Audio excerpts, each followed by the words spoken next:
Hello, Glue Troopers. I hope you're having a good day. I think my voice is clearing up a little bit.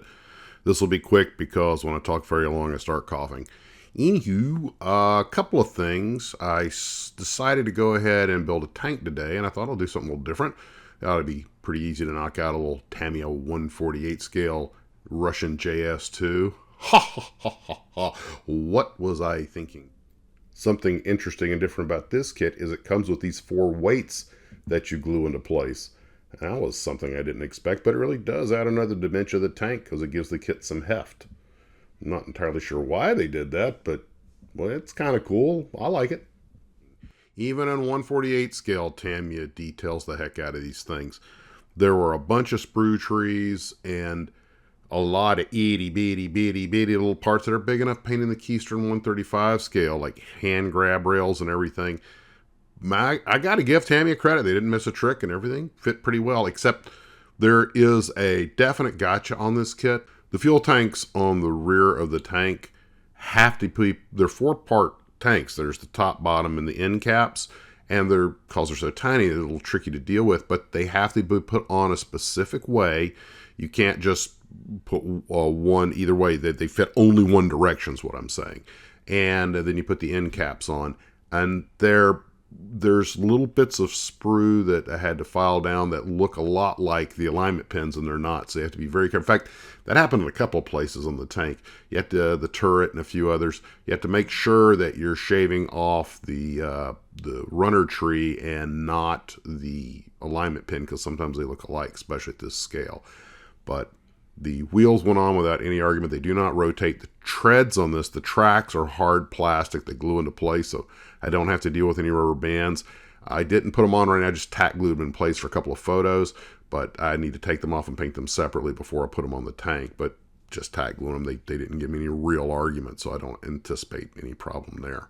So there's really not a whole lot to talk about. You start off putting the chassis together. It is a 4-piece side, bottom, front, and rear. Like I said, 1, 2, 3, 5-piece chassis. And then you glue all of your torsion bar axles in and everything. 2 of them up front are specific. The rest are the same. One thing that makes this different from most tanks is the idler wheel on the back is actually just another road wheel. So, and you got the return reels, rollers up top. They go together easily. They for some reason, Tamiya decided to put little locking pins in them, so you have to rotate them till they seat with each other before you put them on the axle. They don't rotate because you've got plastic treads, so but it wasn't a problem. They went together without any argument. Other than the fuel tanks, the only thing that was a little bit tricky on it was the little grab rails on the turret. They have little spots you can see where they're supposed to go, but there's no inserts in there or anything. So put that together and a little quick dry and glue, and just a nice clean little build. I'm not going to go any further with it now because it needs to be painted, and of course the tracks need to be painted separately, have to be glued in place. So yeah, that's about as far as I can go. There's a figure that comes with it that I haven't built yet, but I was kind of impressed. It was a little difficult working with armor at 148 scale because everything's small, but can't complain about the quality. Hint issue getting the muzzle to align, but not a big deal. A few seconds corrected that. And there you have it. So that's on the stack of stuff that's waiting to go out to the Tarbis for painting once I feel better, and then, of course, final assembly. And there was also something else, just completely unrelated. In fact, time for Max's movies, yay. I was watching Varan, clips of the incredible Varan, which, of course, is a Japanese kaiju film, which I learned from one of the videos I watched is actually, it was made when, Godzilla was a big hit. They said, we got to crank out something else. This was actually aimed at the American market, because this was made after, I guess, Godzilla had been a big hit in the U.S. But it was made for American television, apparently, and no one picked it up. So they wound up putting it out in theaters in Japan, and eventually it made its way over here. Apparently not a terribly highly regarded movie, although pretty decent special effects, and Akira Ifukube got credit for was better music, and he always did great music, so that's saying something. As Malcolm Reynolds would say in Serenity, that's not nothing. One of the things about the movie that kind of impressed me is that, from what little clips I saw, they actually did match the aircraft to the stock footage, including Lockheed P-2 Neptune, which the Japanese Maritime Defense Force was using at the time. Now, I don't think there were any kits of this airplane back then, so I'm pretty sure this was a scratch-made studio model, and it matches the airplanes that are in the stock footage. So good on them for that. And I wasn't sure about the rocket launchers because I didn't know if it carried underwing stores, but I found a photo of a P-2 that has rockets under the wing, so I guess that's accurate.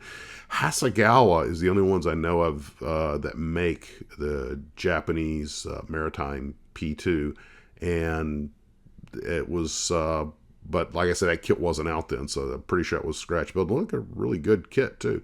And the only actual footage I could find, it was really grainy, so I just grabbed some stills and what I could find on one of the old advertisements, the trailers for it.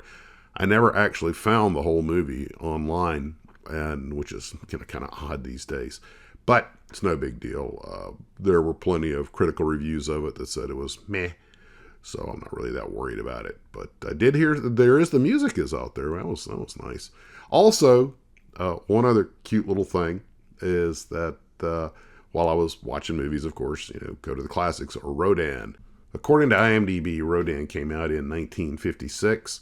And does anybody real quick notice anything wrong with this intro? And this is the actual Toho intro. And you've probably already picked up on it, but if you haven't, read the Roman numerals. For some reason, they got the numbers wrong, said it came out in 1934. So, yeah, don't think so. I actually noticed that myself, and then I was curious about it and went to Google, and sure enough, there's a video out there somewhere that mentions that they got the date wrong in Roman numerals on the intro. So there's your useless bit of movie trivia for the day. Well, guys, that's really all I've got for right now, and we'll talk to everybody later. I hope you're having a great day of building models. Take care of yourselves, and as always, model on.